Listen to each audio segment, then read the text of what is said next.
आज्ञा आज सका 9:30 समय नयापल्ली स्थित दुर्गा मंडप सम्मुखें आप देखिपे एक मर्मतक दुर्घटना घटी जहाँफल कि एक हाइवा ट्रक को पछपटू आसी एक R15 बाइक जहाँ धक्का देता एवं R1 बाइक चालक जनक घटनास्थल में सीवियर इंजोर अच्छा घटनास्थल नयापल्ली पुलिस पहुंची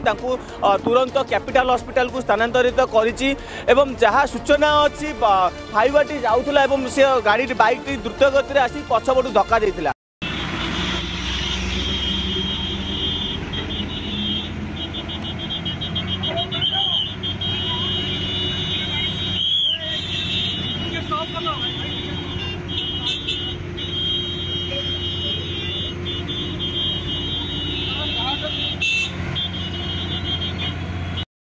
जहाँफल कि दुर्घटना स्थल ही बाइक टी चुरमार हो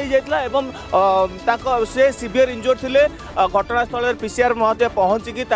आहत व्यक्ति को कैपिटल हॉस्पिटल स्थानांतरित कर ट्रक को जबत कर भुवनेश्वर विकास मराणा सहित अजय साहू न्यूज आवर ओडिशा।